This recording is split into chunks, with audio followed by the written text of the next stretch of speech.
Good morning, ladies and gentlemen, and welcome to South Africa AGOA Exporter Awards for 2021.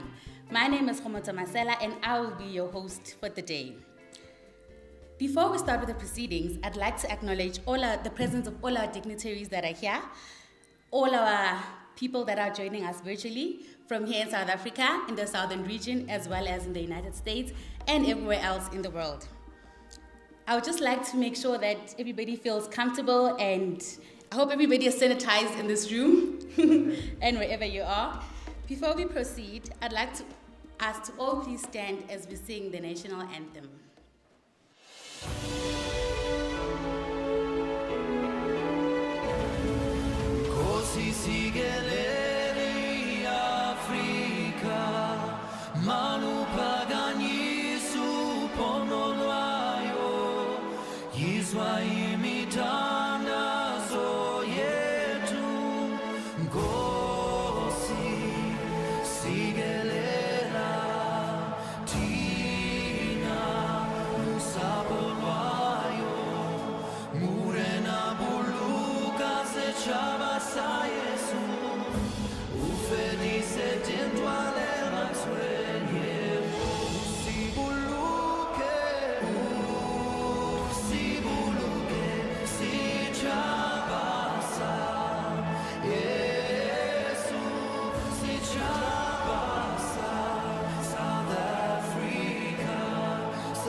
Sounds the call to come together, and united we shall stand.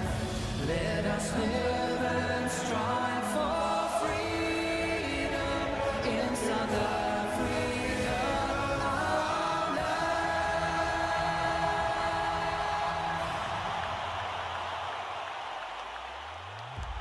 Thank you, ladies and gentlemen.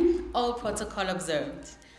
Pity, I was hoping to see if everybody knows the lyrics, but because of the masks now, we couldn't see that.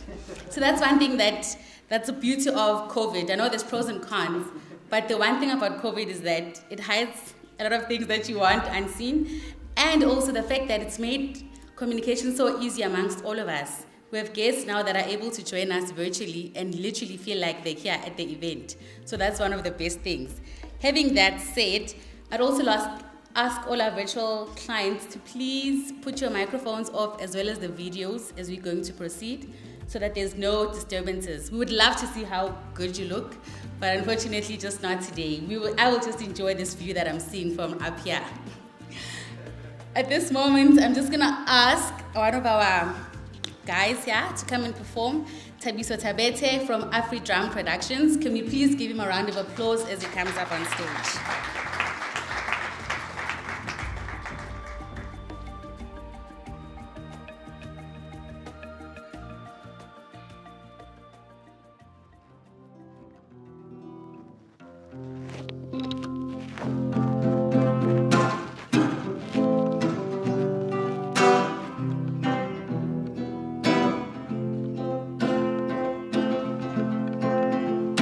If you change how you look at things, the things you look at change. Now what I see is no more people consider it to be strange. I see heartaches fading, memories fading, bad things burning down. I see pages turning, what I've been yearning for is now. And I keep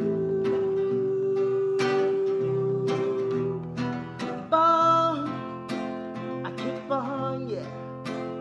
'Cause God woke me up and gave me the strength to carry on.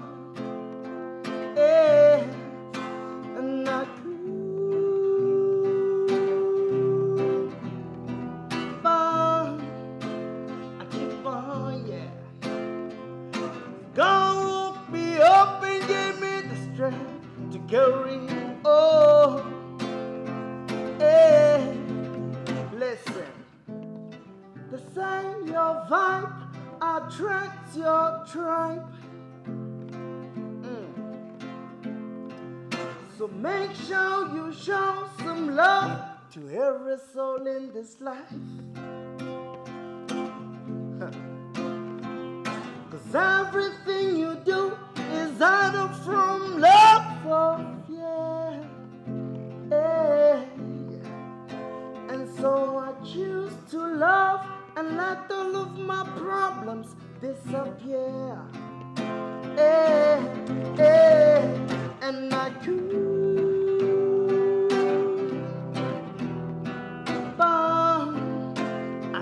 on, yeah.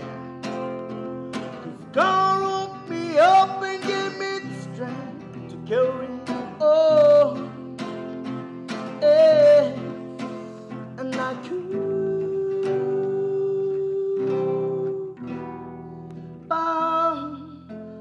keep on, yeah. 'Cause God woke me up and gave me the strength to carry on. To carry on. Thank you. Every day you must choose to love. There's nothing that is above love. I think we can all agree when it comes to that. At this moment in time, I'd like to invite Mr. Todd Flower to come and give us the opening remarks. Mr. Todd Flower is the USAID Southern Africa REGO Director. Can you please give him a big round of applause?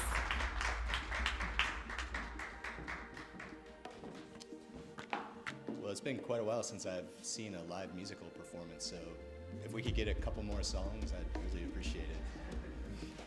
Thank you, that was really beautiful. So good morning, everyone.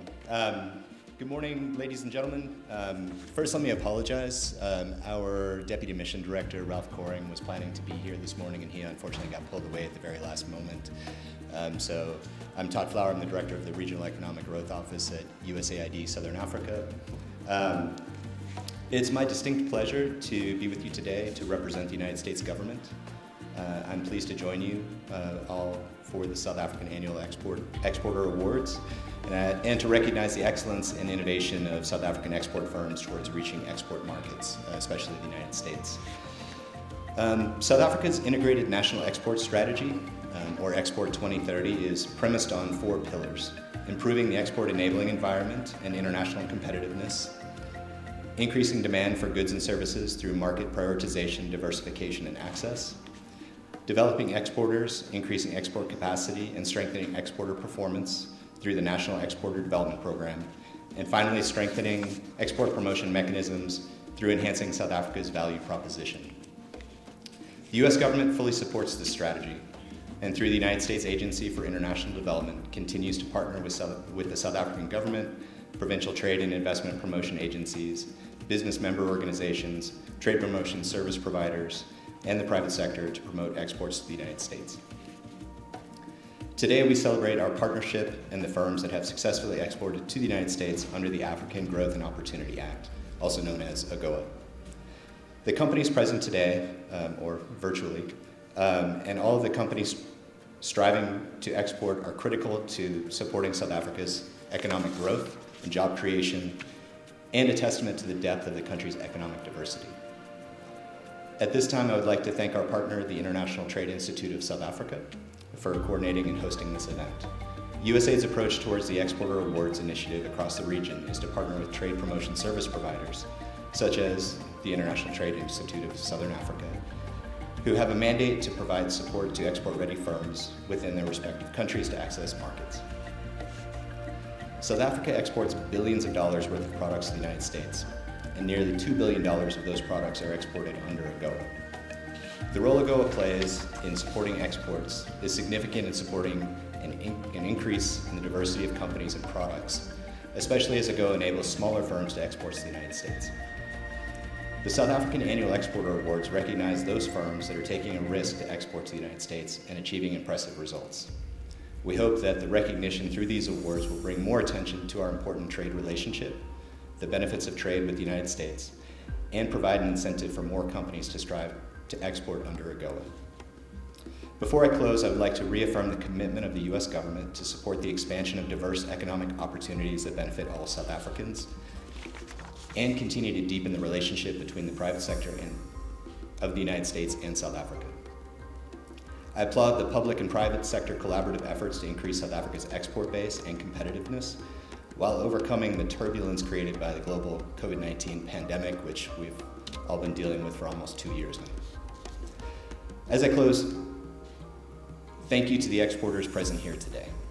The nominations reflect a truly diversified South African export sector covering a variety of products: clothing, luxury items, beverages, technology, and specialty foods.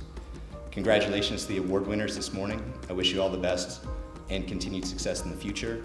And again, a plug for more music. Thank you very much.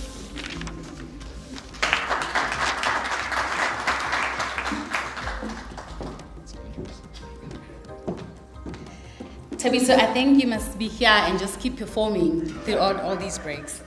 Thank you, Mr. Todd, for those encouraging words. At this moment, I'd like to please invite Ms. Rose Splach to come and give us the speech on how the criteria was for these awards. Ms. Rose is the Executive Director of ITRISA. Again, can you please give her a round of applause as she comes on stage?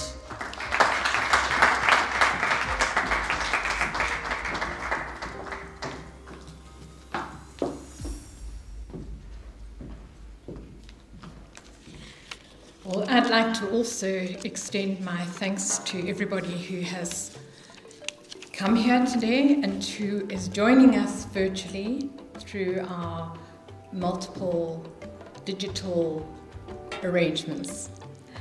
I'm actually very happy to be here. At one stage yesterday, I was wondering whether I'd make it, because I actually saw South Africa in an afternoon. I was in Durban initially, flew to Johannesburg, couldn't land because of the weather conditions here, returned to Durban, couldn't land there because of weather conditions there, redirected to Bloemfontein, sat there on the ground for a while, and then finally got into Johannesburg just before 9 o'clock last night. So it seemed as if everything was trying very hard to keep me from being here.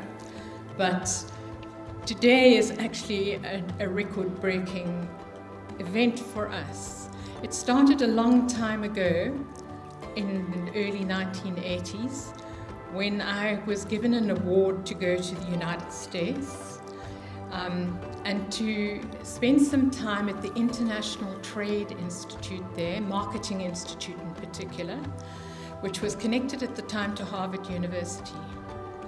And it was an international program that lasted for about 3 months. It involved both lectures, etc., and also visits to American companies that had done well, mostly the multinationals. So I saw places like IBM and Goodyear Tires and many other companies there, and realized that South Africa had a long way to go in order to really be sophisticated enough to break into these markets. In those days, we had no training programs for people that were engaged in international trade, or very little. A few on the import side, but nothing on the export side. And I, at the time, was working for the South African Foreign Trade Organization, with the mandate to develop export expertise amongst the South African industrial sectors. So I learned also quite a lot by visiting various universities, etc., around New York subsequently, and then came back to South Africa and started to figure out what needed to be done in order to upskill our companies and enable us to have the expertise to make it in foreign markets. And tonight, here we are. Well, tonight, it seems like tonight. Today, here we are. This morning, here we are. Celebrating the phenomenal achievements of people who have actually made it in one of the most sophisticated markets in the world. And it's not just one market, it's actually more than 50. Different markets, because they all are different. They change from state to state. It's a big learning curve, I think, to move from a domestic arena into the bigger world out there that's so highly competitive, where you have so many other people that are also looking for the same market share that you're seeking. And to be in that group that actually makes the grade, you have to be very versatile, you have to be very consistent in what you're doing, you've got to be very quality conscious, you've got to have innovative products, you've got to be able to deliver on time, you've got to be reliable. And one of the things that we have to fight against in this part of the world too is the fact that we are seen to be not perhaps that reliable. But those of you who have made the grade in terms of these awards tonight are the example to the rest of the country on what can be done and how it can be done. And so it's of interest to me to also tell you how these people have been chosen, the basis for the selection here. We were looking initially at innovation. And innovation not just in terms of unique products or new ways of presenting them, but innovation in the way that you resolve your problems quickly, that you can solve supply chain problems. We're having some of those that we're dealing with right now, that people are having to become very innovative in sorting out. And also your whole market development side of things. What we do at Utrisa now, and Utrisa's been in existence for 25 years this year, running programs that have qualifications at the end of them, that are internationally accredited, and on a par with what is going on in the US and Europe and elsewhere. And they all lead to a professional designation that is termed the Global Trade Professional. It's letters after your name that are recognized across the world. And this is through this organization known as IATO, which runs this designation and does the accreditation of international trade programs everywhere in all countries. We have met a lot of very interesting and useful contacts in other countries in our field in education. In fact, I've been involved in the committee that has evaluated most of these programs, which means that we've been able to bring the best in the world back to South Africa and incorporate it in what we do. And then license out some of those programs to some of our own universities and help them too to start preparing our companies for world of trade out there. Because let's face it, in an economy in trouble like we have today, trade is our way out of it. It's a big contributor to improving our circumstances.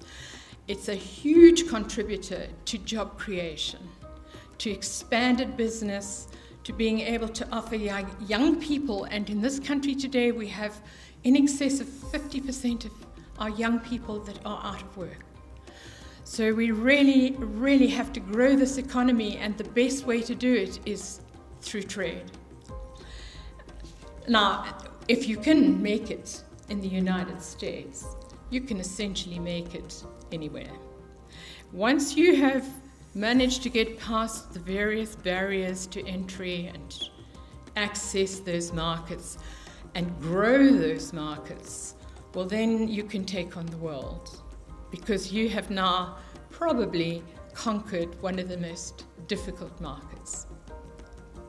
So, congratulations to everybody here. You've been judged on innovation, you've been judged on the amount of research that you've put into your market development, into how you have assessed what the business culture is like, what preferences are within the customer base, what the stringent requirements are for fulfilling the expectations of the marketplace, and you've probably established some strong distribution networks and got some good partnerships going over there. We've also looked, though, at what you're doing locally. So part of what is so important here is your ability to research markets and to do the homework before you go in there and make the mistakes. The other thing is what you're doing to help the South African economy. So we've also had a good look at how many people you've employed and to what extent your involvement in exporting to America in particular has helped you to employ more people. What you've done to upskill your people so that they have better opportunities going forward. Things like how you treat your own staff in terms of training, skills development, in terms of staff welfare issues, how you've handled this COVID situation that has taken us all by storm. So there are many things that are important in terms of becoming a global country or a global business, a global entity that can operate anywhere. And in order to expand and to be successful, you're really going to be very dependent on the people you employ. So they have to be kept motivated. They are the engine behind your business. So we've looked very carefully at what you have been doing, what you are currently doing to support your own staff complement. And then we've also looked at your internal structures and your leadership teams and how you've organized yourselves. We've been very interested in how you've solved problems along the way, where you might have encountered some issue that has been a stumbling block, but you've managed to find a way around that and solve the problems. So it's on the basis of a lot of things here that you've been judged. And all of you who have been shortlisted have come up shining in all these fields. Maybe you shone more in some than in others, but you've stood out from the crowd. And that's an incredible achievement. And I'm the first one to bow down to your capabilities and your success. So thank you for what you've done for South Africa and what you're going to be doing for South Africa going forward, I hope. And I think I know, especially, because we have here not just big companies that have had a lot of resources at their disposal. We've had medium-sized companies, small companies, female-owned companies, young entrepreneurial companies. Those are the people that we are acknowledging tonight with our award system. So we're looking long-term here.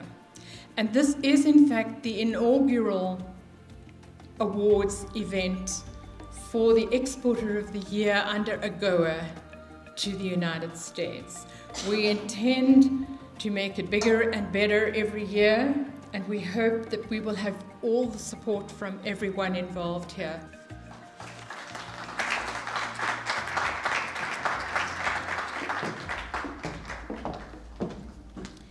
Thank you, Ms. Rose, for the clarification of how these awards have come about.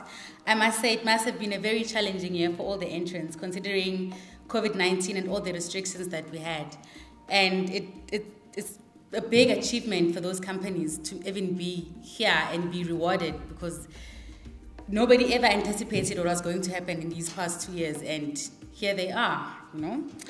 Anywho, without any waste of time, we have messages that have been recorded by some of our guests who are unable to attend today. So we'll start with Jim Foley, the director of the Turner Center for Entrepreneurship from Bradley University. If you can all look at this.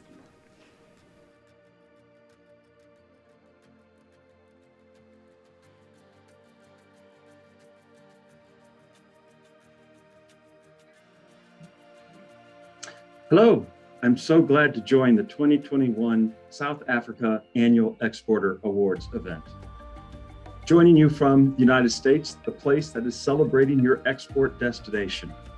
I wish I could be with you in person. That's my only regret. I so admire your country. I've had a chance to visit and it's a wonderful place. You have an amazing history, you're hardworking. Challenges, yes, so do we. And it's also home to one of my most favorite people in the world, Rose Blatch with Itrisa, who I'm proud to get to call a colleague and a friend. So I guess we'll have to take a rain date, and I hope that one day we can be together in person. I want to thank the Southern Africa Trade and Investment Hub, USAID, and Itrisa for organizing and supporting this important event. But most of all, I want to talk to the winners and all the nominees, because I'm so proud of what you've done. You took the risk and the risk has paid off, and others have now recognized what you have achieved. Plus, you're the example of what I try and tell small and large businesses all the time, and that is you can't just fall into international business. You can't let it happen to you. You need to proactively choose markets and partners. And I am the poster boy for not doing that. So since it's just us here in this small group and it's not being recorded, let me in on a little secret. I'll tell you a story. I actually shouldn't even be speaking with you today if it wasn't for a very interesting event that happened in my life. I was working for export management company. I was in tech support, and I took a computer to a trade show in Germany, along with the European sales manager. When we returned from the trip, it came out that the sales manager, who I just spent 10 days with, had actually cheated on his travel expenses. So the vice president, his boss, took me aside and said, "Did you know that the European sales manager was cheating on his expenses?" Well, of course, I was taken back because I was quite young. And he said, "We fired him this morning, made him redundant." And of course, I was taken back because this was like my second job out of university, and it was sort of scared me. And they said, "You know, I think you'd be good in sales and marketing. Why don't you take the European sales job?" And I said, "No, I'm a technical support person. I don't think I'll be good in sales and marketing." And they said, "No, consider it. I think you'd enjoy it." And I said, "I don't know." And then they said, "If you take the job, we're sending you back to Germany in 6 weeks." Okay, I'll take the job. It's absolutely a true story. Funny enough, I told that story in the foreword of my book, The Global Entrepreneur, and my editor said I had to take it out because she said, "Do you mean the only reason you're writing this book is because the boss that you were working with cheated on his travel expenses?" I said, "That's true, because I then took this job in sales and marketing, and that led to many, many years of great international sales and marketing all around the world." And she goes, "Well, just don't say that he was fired. Say that he took another job." So that's what I said in the book. But the story is real. If it wasn't for that odd happening, I would never have found international trade. And it's been an incredibly rewarding career. And now I get to give back because I both teach classes, I've written some books, and I get to work with companies, helping them succeed in the international marketplace. So I am so proud of you, all of you, as I say, the winners and the nominees, because you took that risk. And I know selling to the United States is not easy. We always think we're right. We're very picky. We want high quality and low prices. I know we do like to have fun, and so do you. So we have that in common. So that's maybe part of your reward. But you know you did it. You did it, and you should be very proud of that. And when I looked at some of the information about the award nominees and winners, I saw some common themes that you should be both proud of, but also learn from others. The use of innovation, the use of technology, that you were proactive, that you developed relationships. I like that I saw women in leadership. I have 5 sisters, so I know the importance of empowering women. And to see that in some of the nominees was very impactful for me as well. You were successful in a highly competitive market. The United States is not only competitive, it's almost like 50 different markets because one state is very different from another state. You can't just assume that because you're successful here in Illinois, that you're going to be successful in Texas or in Florida or in California. You leverage social media. That is so important and a very effective way of expanding international trade. And you're creating jobs for South Africa. That is awesome. When I saw some of the job growth, those numbers, that's why we're here, right? Especially those of us in trade assistance. We want to see companies grow from that. And you know what else? Now you're learning that when you're successful, when you start getting that success, some things start happening to your company. Number one, you're going to be more competitive in your home market. So companies that engage in international trade are more competitive, period, full stop. Because you see new competitors you didn't see in your home market in South Africa, you learned how to adjust and be successful. Do you know that research here shows that companies that are engaged internationally, on average, pay higher wages and retain employees longer? But equally important, and this is important during the health pandemic, companies that engage internationally have reduced their risks because you've diversified your market base. The United States is rebounding quite quickly from COVID, for example. So therefore, as other markets don't recover as quickly, you can still rely on some of those sales to the United States. So again, congrats, because to see these success factors in the nominations and the winners was really rewarding for me to see that. But I thought I need to give you a few little tips here while we're having this conversation together. These are just a few things that I want to mention that you might want to think about and you have thought about. One that I'm very passionate about is using data to make better decisions, especially about the markets you enter. Now you've already succeeded in the United States. You want to keep focusing, of course, in the United States. But by looking at trade data and through partners such as ITRISA, you can help identify this data. You can then see other trends that might show you other markets where you could expand to as well. Certainly, for example, if you're successful here in the United States, you should be successful in, for example, Canada. So use data so that you are in the role of choosing markets, not that markets choose you.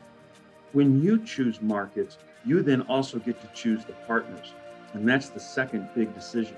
It's where do you go, how do you enter, and who do you work with? And who you work with can make the biggest difference in whether you're successful. Now, staying with who do you work with, nurture your international partners. Those distributors or agents or companies that you're working with here in the United States, always have great communication with them. When you're able, travel and visit with them. While you're not able, have Zoom calls. Try and increase the amount of almost personal time that you have. We really do think of our partners internationally as family, as you do. And so we want to get to know the companies we're doing business with. So nurture those relationships. As you grow, think about one employee in another market. Think about your sales are getting to the point to where you could have an employee, a salesperson here in the United States. An example for me is once I was successful in Europe, I said to my boss, I want to live in London. So I moved to London, which meant I no longer had to travel from California every month or so, which took a lot of time. And that way I was able to spend much more time with my distributors just by my living in the market. And it wasn't very expensive. I just got my same pay that I was getting back in California. Another tip, your export journey should not be alone. And fortunately, you know that in two ways. You're meeting resource partners that will help you on that journey, help teach you best practices. You're also meeting others who are doing it with you, both everyone in the room and those choosing virtually.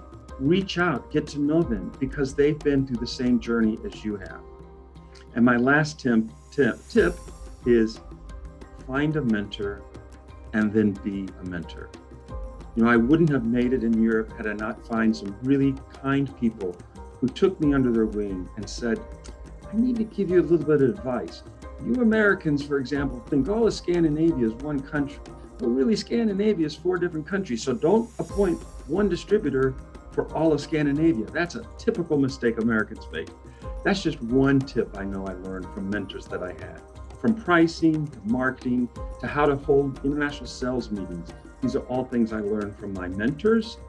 And then, of course, I needed to give back, and I started mentoring other people as well. The last message I have for you is that now you know the secret. And the secret is that when you do international trade, it is so much more rewarding than strictly domestic sales. I think back to the first big international contract that I signed. I was so proud of myself. I negotiated it with a German distributor, and just hearing the different languages, negotiating a different culture, I went to bed that night thinking, I want more of this. This is incredible. It's so energizing. In fact, before I moved to London, the Latin American sales manager took me aside and said, I want to tell you something, Jim. After Hong Kong and Rio and Cape Town, Cleveland and Cincinnati will never be the same again. And I'm like, wait a second. What are you beating up on these Midwest US cities for, Cleveland and Cincinnati? And I didn't know at the time what he meant. I thought he meant that, you know, the hotels and the travel would be so exciting. That's not what he meant. What he meant was, once you get a taste of that success in international, you don't want to go back. Think about it. Are you going to go work for a company now that doesn't do anything in international? Are you not going to build on the success that you already have? Don't you feel it? Don't you see how amazing this can be? How much stronger you are as a company? That's why all of you deserve this recognition, because now you understand that part of it. So again, my congratulations. Wish I could be with you. Fortunately, I have a strong ambassador through my friend Rose to be with you instead of me. Thank you so much for allowing me to make some remarks. If you want to find me, I'm in LinkedIn, and just mention that you are at this event, so that way I know that we have that link. Again, thank you so much. Congratulations, and I hope we see each other soon. Take care. Wow, what a touching speech. There's so much I took away from that. And one of the things was that in order to grow, you need to help other people below you grow. If he wasn't there at the right time, are we gonna cut that off, that part, that secret part? So we just keep it for us. But that, it's just like, if he wasn't there, he wouldn't have been the person he is now. And now he's able to mentor other people, and that's just how the journey in life goes, right? At this moment, we're going to play a message from Paul Fenter, who is the co-founder and CEO of OntDeck.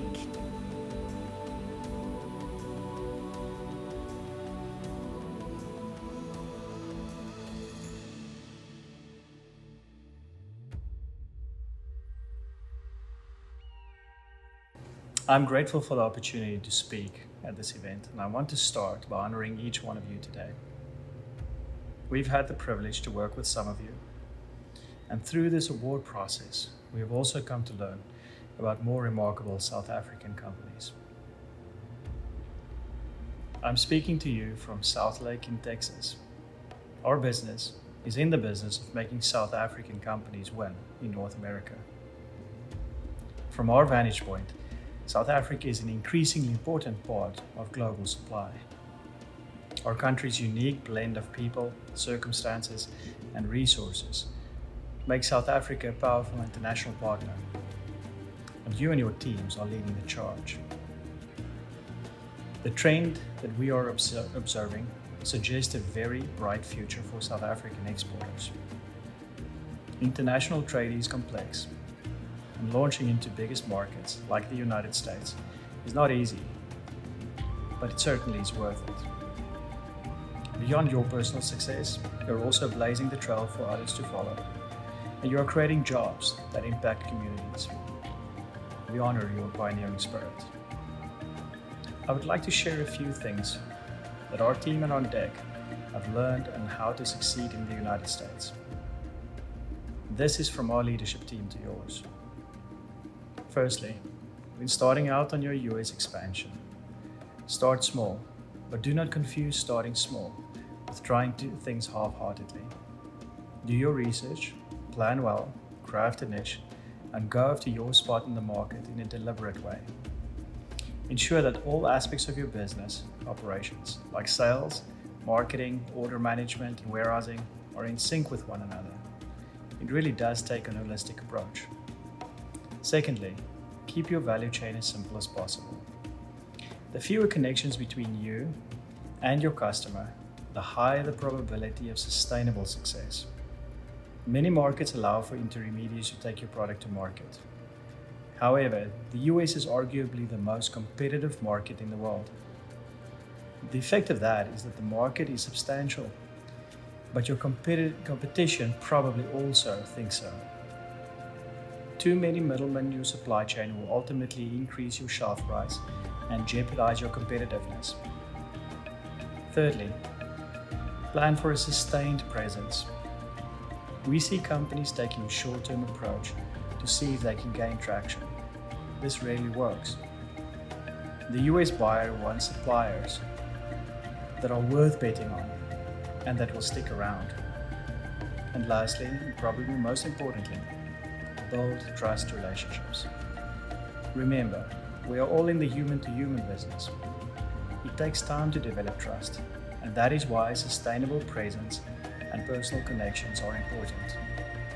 Connect with clients and partners, but also connect with investors sooner than later. Strategic investors can help bring additional relationships and insight that may be critical to your business. Plan to take people along with you on your journey towards success. I look forward to seeing each one of you build on your success and flourish. May God bless you and our beloved South Africa. Thank you. That was Paul Venter. Right now, we're going to have a message from Daniel Kotze, who's the country manager of EcoSet South Africa.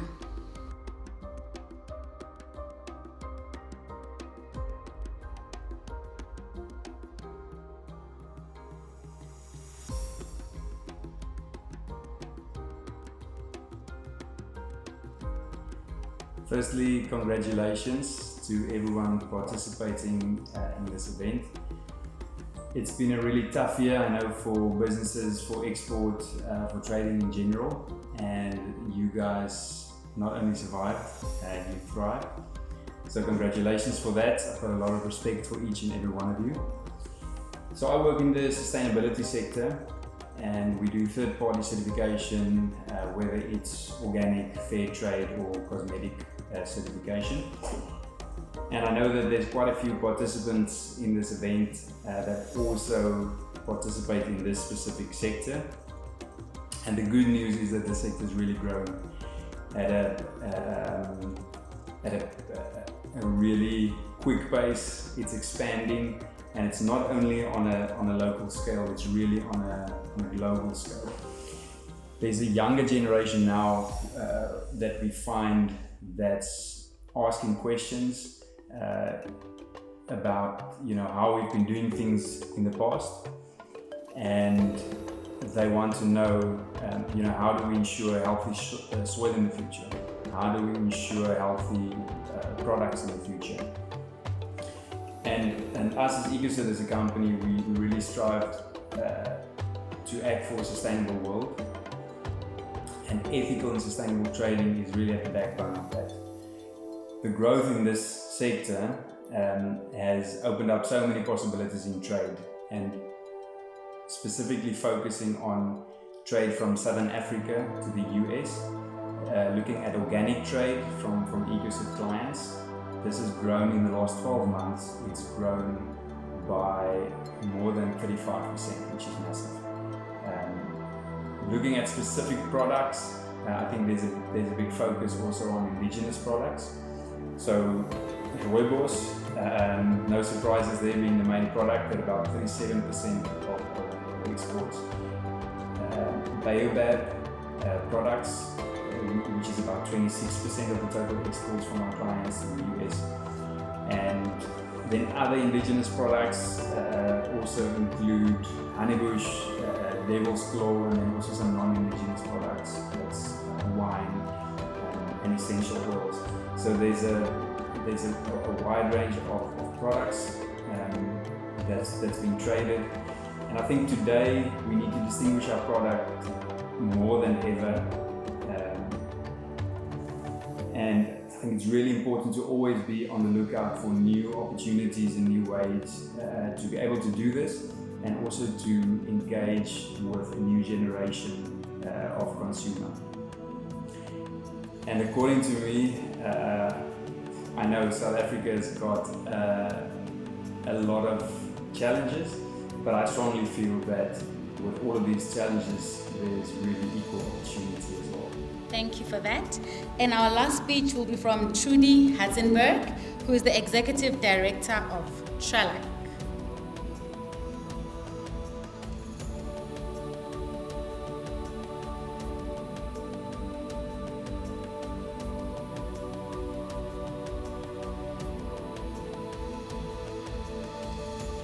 The Africa Growth and Opportunity Act, which has been in force since 2000 already, covers a very broad range of products that enjoy duty-free access to the US market from a range of eligible African countries.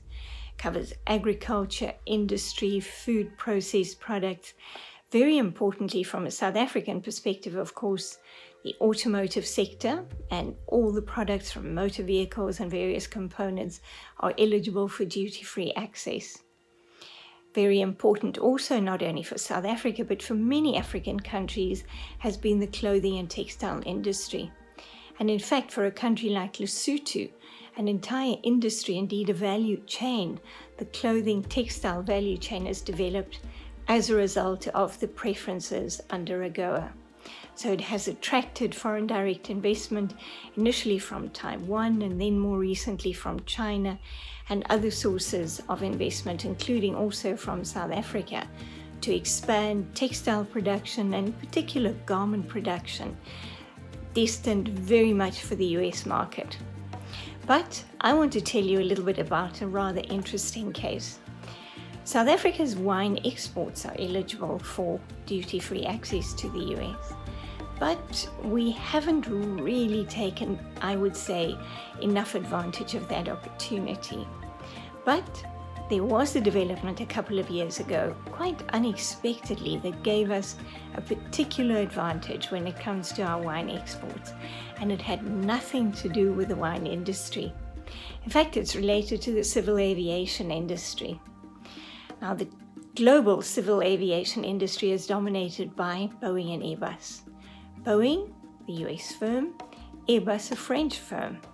But that French firm is linked to a number of components, suppliers, and other nodes within the supply chain from other EU countries. So it really is a competition between the EU and the US. Now, for some years already, both sides, the US and the EU, have been alleging that the other party has been subsidizing its industry.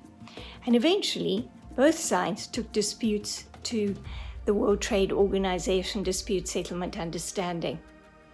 These cases went on for some years, and eventually the outcomes were favorable to both sides, so both won. The result is that both parties, both the EU and the US, could impose countervailing measures on imports from the other party. So, for example, the US could select a list of products not related to civil aviation only, and they could levy duties or increase the duties on those products coming from the EU. And that's exactly what both parties did. Now, what the US did was to select a number of products, and these included wine. So they raised duties by 25% on wine imports from the European Union destination countries. Those included, for example, France, Italy, the United Kingdom, Germany. And it meant, therefore, that suppliers of wine to the US market from other sources, which were not impacted by those countervailing duties, would have instantly a price advantage. South Africa very much included in that, of course. So 25% price premium certainly gives our wine exporters an edge in that market. So what we see is, since those duties have been implemented about 18 months, 2 years ago, we see our wine exports increasing very, very nicely. Now, of course, the wine exports could be growing for other reasons as well. But very importantly, the price at the end of the day makes a difference. And keep in mind, of course, that South Africa's wine getting better and better known in export destinations, and certainly well known as among the best in the New World wine producers. So wine, not a generic product, and that's really important to keep in mind. There are many, many factors that influence consumer preferences for particular source of wine or particular wines. But nonetheless, this totally unrelated development in the WTO dispute settlement system actually had an impact which really relates to the preferences that we already enjoy under AGOA, but actually enhances them. And so there are distinct opportunities for our wine exporters. Now, it's so good to see that among the applicants for the Exporter of the Year award this year, there are a number of stellar wine exporters doing exceptionally well in the US market. So wish them all the best. But it means that we should be looking out for these kind of developments in the international trade scene, to take a look at new opportunities or enhanced opportunities, sometimes from rather unexpected quarters. I agree with her. We should definitely be looking out for the wine. Now, ladies and gentlemen, for the moment we've all been waiting for, I'm sure we're wondering, who are the winners? Who are this year's AGOA 2021 winners? Are we ready? Are we ready? I can't feel the excitement. Should Tabiso come and give us a drum roll? All right, for the moment we've all been waiting for, this is the video with all our winners. Congratulations in advance.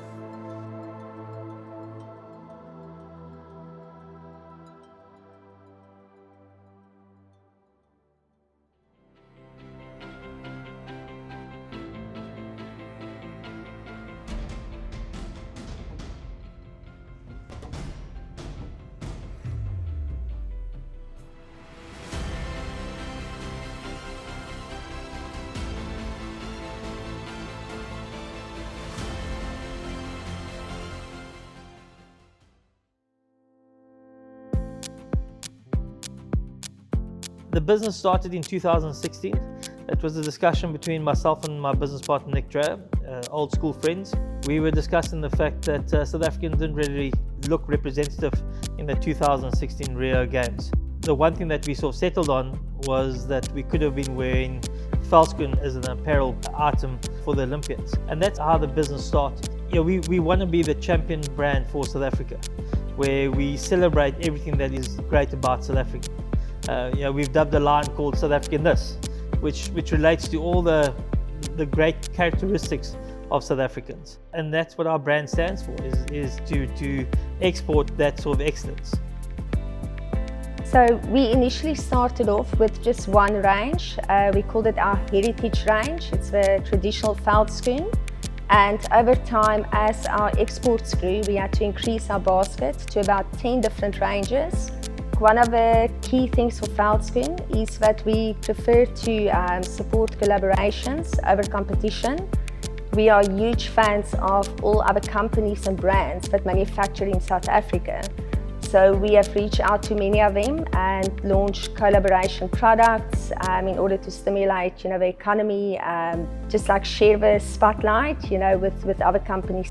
We've partnered with Sorai, KP Peterson's anti-poaching wildlife conservation, and we manufactured the shoe that we sell globally, and 50% of all proceeds goes towards the anti-poaching unit and keeping it intact. Our strategy when it came to exporting out of South Africa was one, accelerated, but also a product of the pandemic. And in a short space of time, from February last year, we moved from being in 4 countries globally to 30 countries as we sit today. That expansion has been as a result of a really smart supply chain and distribution management team headed up by Dricky. And it has also been largely due to the fact that we tell really interesting stories locally and then can distribute and partner with great South Africans all around the world. The most important factors in our business are our culture and our supply chain. Our culture in terms of leadership is that we have a top-down inverted model where the leadership and the executive team supports the team above them. We're a family business and we try to make sure that our staff are happy. We believe that you'll get the most out of staff when they want to be here and that you give them the opportunity to be flexible to look after their families. Our culture is one of absolute transparency. We are focused and we do intend to be a global brand, and with that comes a level of commitment that is required.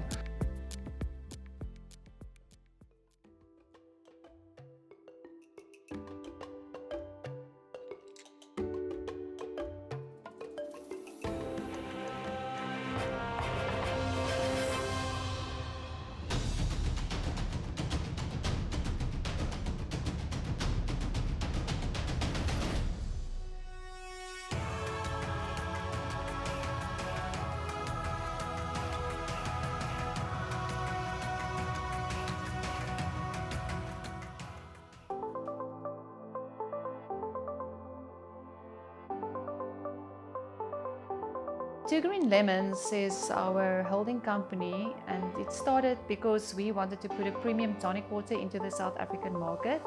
We got so excited about bringing something to the table that is unique and South African and that we are doing ourselves. So Barkin & Koen was born, using a branding company to help us with the brand, using a content company to help us formulate our home recipe into something commercial. And the next moment, we're bottling and our company is born. The Indian tonic started its way, and then after that it migrated to the light tonic water and three other variants, which is also hibiscus, the marula and the honeybush tonic water. And from there on we created another 4 mix-up products, which is a raspberry, a ginger ale, a soda water and also a Cape lemon. From there we went on to design and create a product called John Ross Virgin Distilled Botanicals, which is a non-alcoholic spirits which can be blended with any of our mixers and with any other mixer out there. Most of the export business we acquired up until now is all companies that approached us as a company. So from the get-go, when we started off Barkin & Koen in 2016, the first call we received was from a company out of Germany saying, we'd like to import your product. And literally from there on, people started contacting us worldwide. I'm very proud of the fact that this company is women-owned, first and foremost, with my business partner being the majority shareholder in the company. We very much focus on also creating jobs when it comes to women. Workplace should be a very culturally, I think, diverse place to be. Each and every single new export client that we gain gives us an enormous amount of pleasure.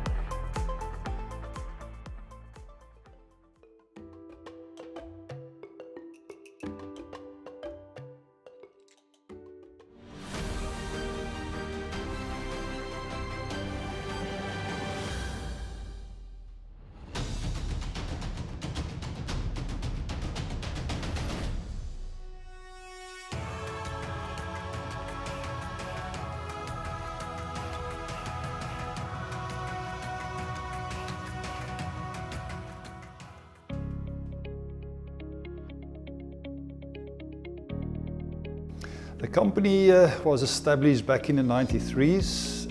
It was established by the owner and CEO currently and founder, Mr. Tiens Koen. He was an exchange student going to Europe and there found a few options. Found a bit of this products in the market and he started doing some engineering on this matter. And yeah, currently the business is growing. It's 98% exporter and we export over 50 countries, selling about 19 million meters of our products annually. We started off with our flagship product, the poultry feeder chain and the August spiral. The August spiral and the chains are used in conveying systems in the poultry and the pig industry, supporting feed into poultry and pig houses for growth. And then we move on to obviously producing our own flattened wire. And those products also being exported to other producers in the same industry. And hence we control that from a quality perspective. Then we are adding to these products continuously. A lot of ranges, drive units, corner units, and we're looking in the future having this chain as additional product, adding to the feeding equipment and the industry. Yeah, but the future looks exciting. Moving into markets that we reach over 50 countries. I think the USA market is just but starting to broaden our scope. Looking into more plant establishment in the US, having more warehouses due to the size of the continent, and obviously distributing to that countries. And that's the excitement, Besides employment, besides that is also having the good feel about getting into a South African community that we can create jobs, where we can add value to the broader and the bigger picture of South Africa's needs as well. And yeah.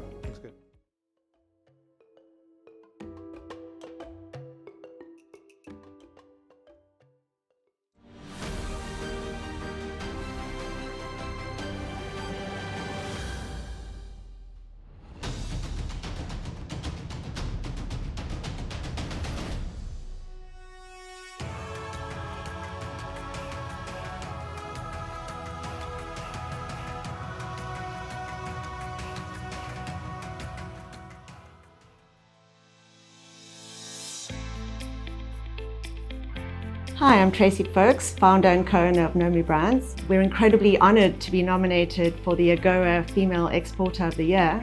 Unfortunately, I couldn't be there for the interview, so Paul Raffaele, my partner, stepped in. I'd be lying if I said exporting and manufacturing were a walk in the park. So with initiatives and organisations like USAID and Nutrisa, it is enormously valued and appreciated. The last 2 years have been challenging at the best of times, with the pandemic and a bit of load shedding thrown in. But with the right products and the right team, most of them female, us South Africans, with our dogged determination, can achieve a lot. So thank you for this opportunity, and congratulations to all the finalists for getting to this point.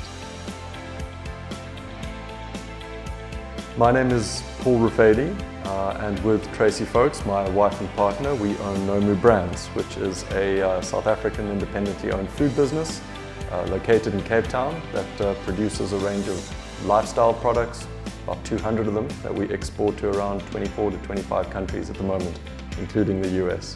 Nomu produces lifestyle products, which means everything from herb and spice blends that we call rubs. We were the first people in South Africa to produce a rub.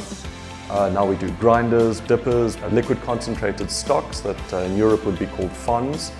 And then more notably recently we produce a range of hot chocolates, which again in South Africa we were the first to produce a diabetic friendly, low GI, banting friendly hot chocolate. That's become our #1 seller. It's called a skinny hot chocolate. It's our #1 seller into America.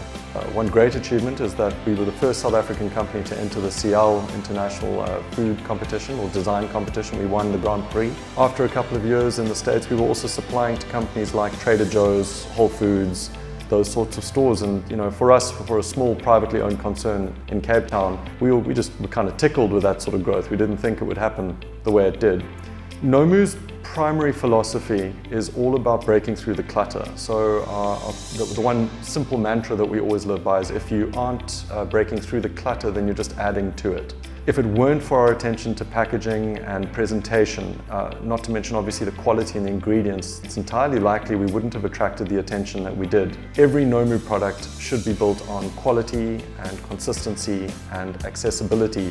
Many of our staff and our team feel the same way. When we communicate with our customers, no email goes unanswered, no customer complaint goes unacknowledged. Even a negative comment, we will greet it with warmth and openness in a way that we believe is uncommon out there.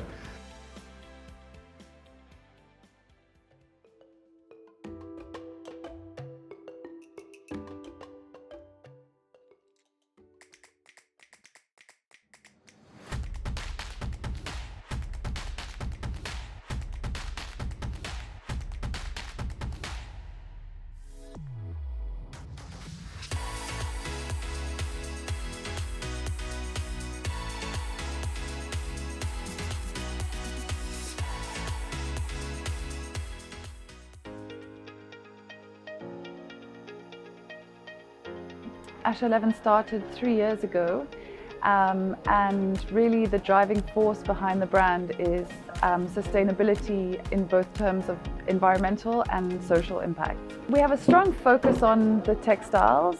We work only with 100% natural and biodegradable fabrics. Most of our product is made from a hemp and organic cotton blend. We also work with an amazing fabric called Tencel, which is pretty much known as one of the most sustainable fabrics that there is on the market.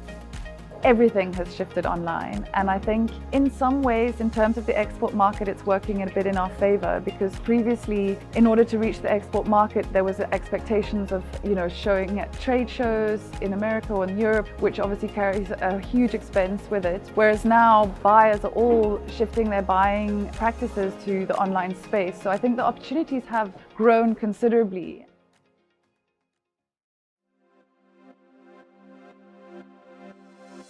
My father and grandfather started the company in 1987, and as of 2022, Gym Green will be 30 years old. The Gym Green product range consists of a variety of options, from our top of the range hiking boots all the way down to our basic everyday chukka boot, or as we call it here, a felly. We've been selling the same styled footwear for 30 years, so there's been no need to change anything with regards to the design of our boots, but rather we have focused on the quality of boot that we are making. We are fine-tuning various aspects in the factory and in the production line so that we can compete on the international stage. We are very excited about the future of Gym Green footwear, and we are looking forward to offering a great value boot to South Africa and now to the rest of the world.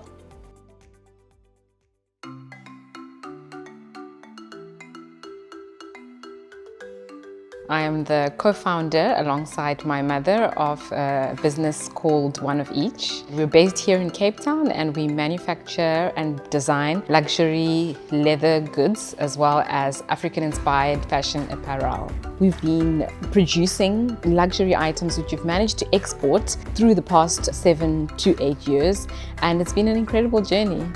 Our products come from a very special place because we really produce them with a lot of love and authenticity, and I think that has been part of the success of our business. We use quite a lot of offcuts of leather, but with the fabrics we try as much as we can to use embellishments and works of art that is sort of dying out. So we do a lot of embroidery, we do a lot of beading. In 2016 we were approached by the British Museum to actually stock some of our products there. We also supply the George Washington Textile Museum, which I think was really wonderful to be able to get that opportunity.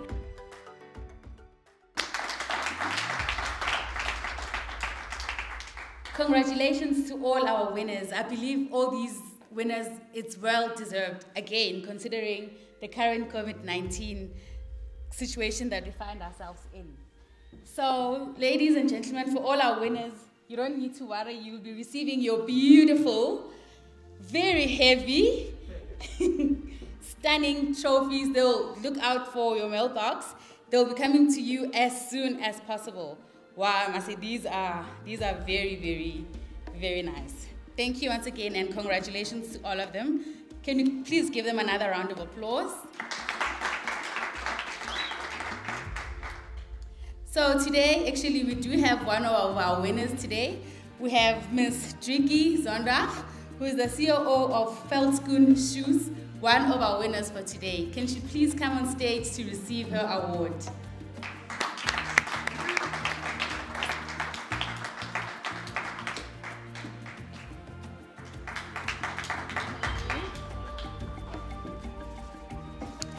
All right, now we are ready. Is everybody ready? Are we ready to find out who the biggest winner of today is? Rather, the biggest winner for this year's awards. But for that, I won't be doing the honors. I'm going to ask Mr. Todd Flower to come and introduce, or rather announce, the winner for the overall winner for today. Well, if somebody's taking it home, I'm sorry about your luggage allowance on your flight. So before I make the announcement, I did just want to say again, thank you to everybody. It's an inspiration to be able to be here and to see all the videos and see all the hard work that goes into this. And I do not doubt the level of hard work over the past couple of years. It's been an incredibly challenging time. If I could just share one personal item, both my father and my brother are business owners. And they are not in the export business, they're home builders in my home state of Missouri. And I have grown up watching the difficulty of trying to make a success in business. And part of the joy of the job that I have now is getting to participate in things like this and try to help people with the support that we have from the US government to succeed. And I'm just inspired by all of the videos that I saw today and all of the efforts, and to be able to succeed during something so challenging is really incredible. So thank you. Thanks for this opportunity. So with that, I have the I guess the Academy Award opportunity now to have the digital envelope.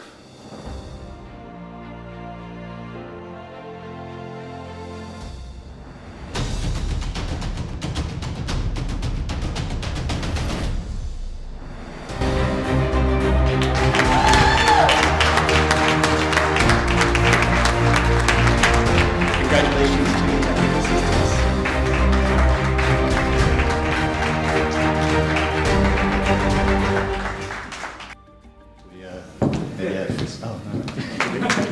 It's a pleasure. Thank you so much.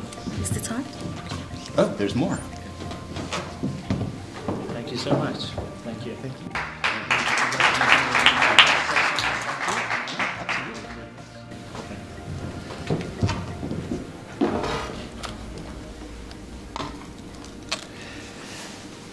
Thank you so much to the organizers, United States AID and the International Trade Institute of Southern Africa. Thank you very much for the event.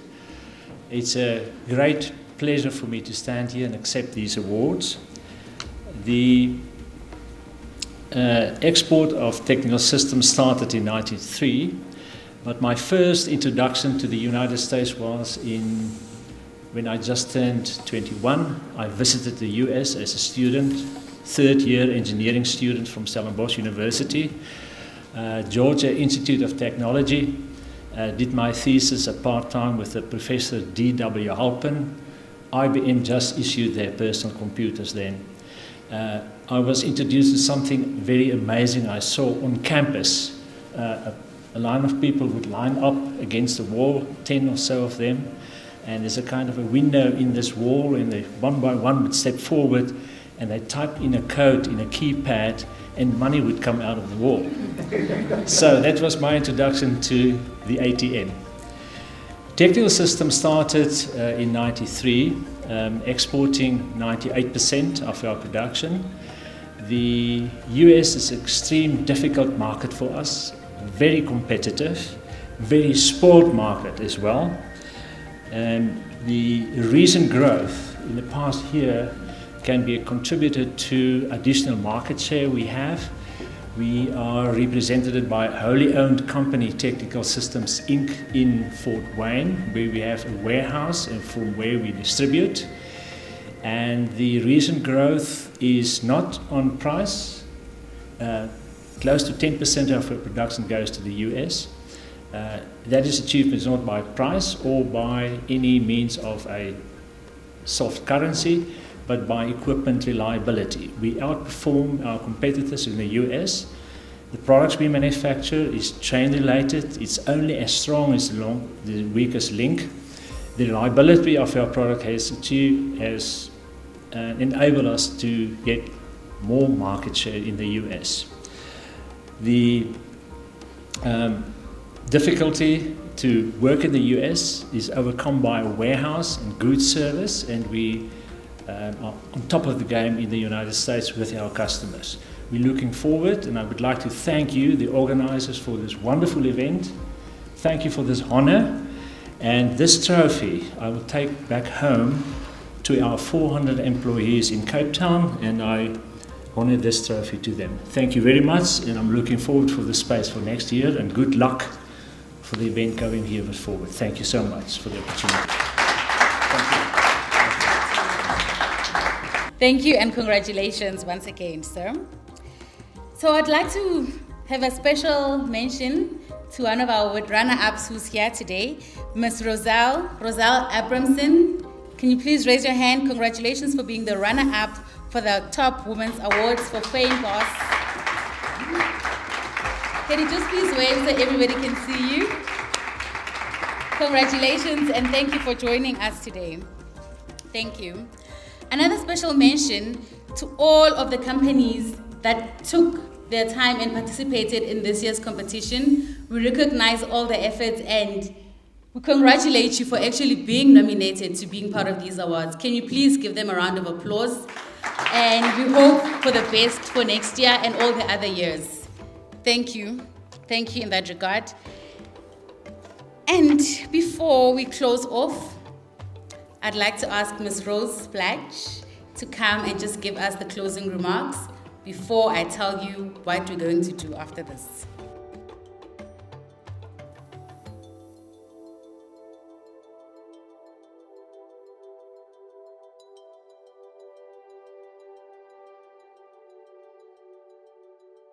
Well, I have been feeling very proud of what South African companies have achieved just by watching those videos and also by listening to our speakers who have contributed so much of interest, I think, to today's event. And I would like to thank all of you, but particularly my partners in this, from USAID and from the USAID Southern African Trade and Investment Hub, who have done so much work to make this the success that it has been today, and to help to recognize and to thank our technical partners in this, Sound Ideas, who are responsible for the smooth running of all these videos and the whole event today. So this has been an incredible tribute, I think, to partnership and how we can, when we work together, we can produce something really good. So thank you very, very much, everybody, for the part you've played in this, and particularly thank you to those companies that have put South Africa on the map, particularly in the US. And we're going to put you on the map now via social media, via every possible way we can. We're going to make sure that the whole of the country knows what is possible if you put the effort in and the time and you really have a passion for what you do and what you produce, because that came across very clearly today in these videos. So this kind of brings us more or less to the end of our awards ceremony, but we're hoping you're going to stay for a while and join us with a finger lunch, which we are holding outside here for you as part of our celebration today. Thank you very much for being here. And thank you once again to USAID for choosing ITRISA, the International Trade Institute of Southern Africa. Some people think we're just South Africa. Actually, we spread beyond that.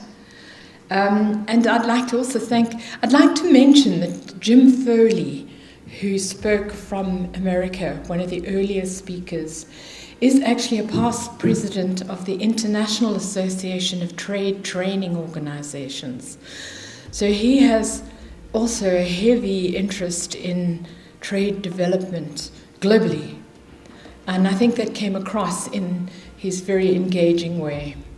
So thank you to everybody who's been part of this, and we look forward to seeing you next year at the next 2022 AGOA Exporter of the Year for South Africa.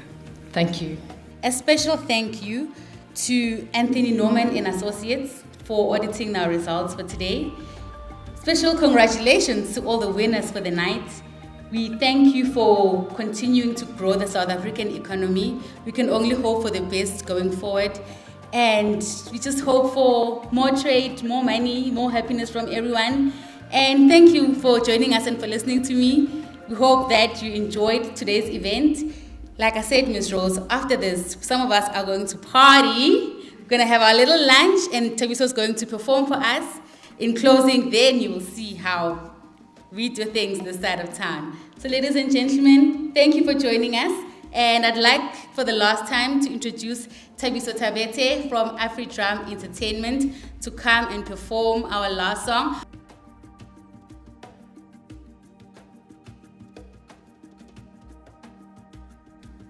She wants to make a home at my own. She said, but she fell in love with me from the start. We walk on top of feelings and emotions.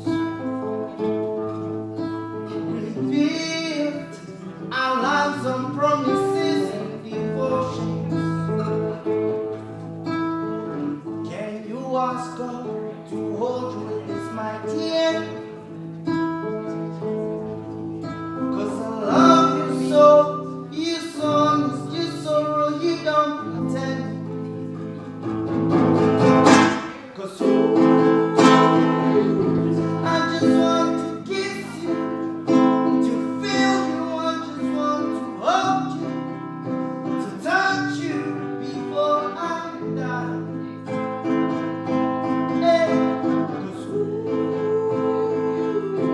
I just want to kiss you, to feel you, I just want to hold you, to touch you before I die.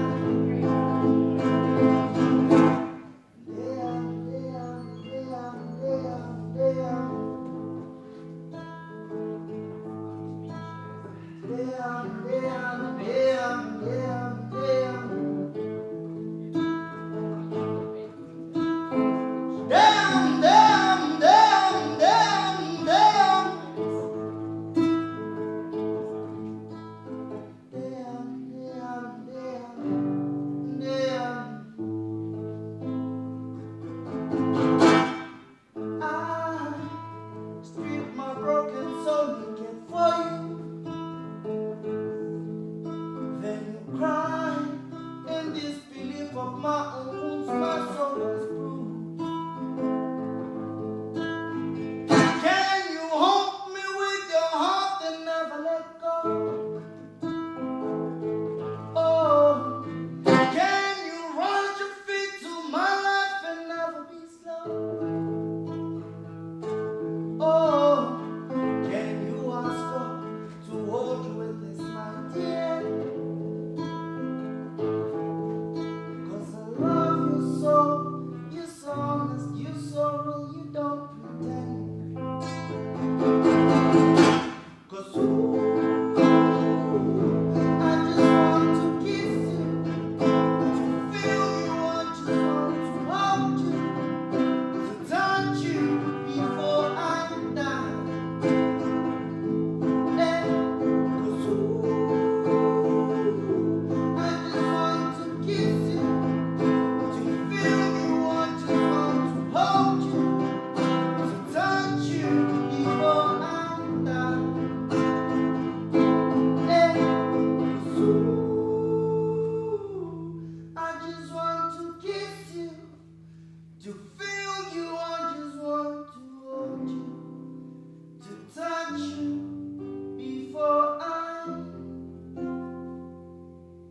die.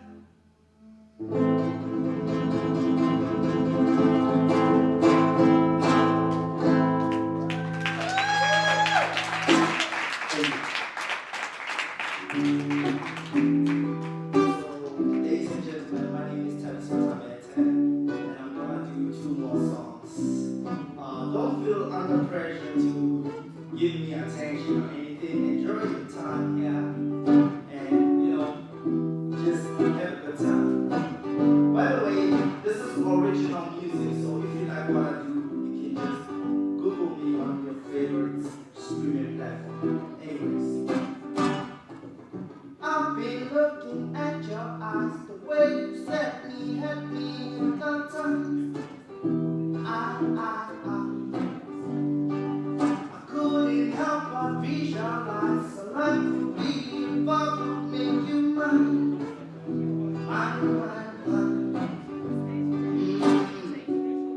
show my boldness. I'll give you a cup of love, I ain't a soldier. I cannot be a soldier.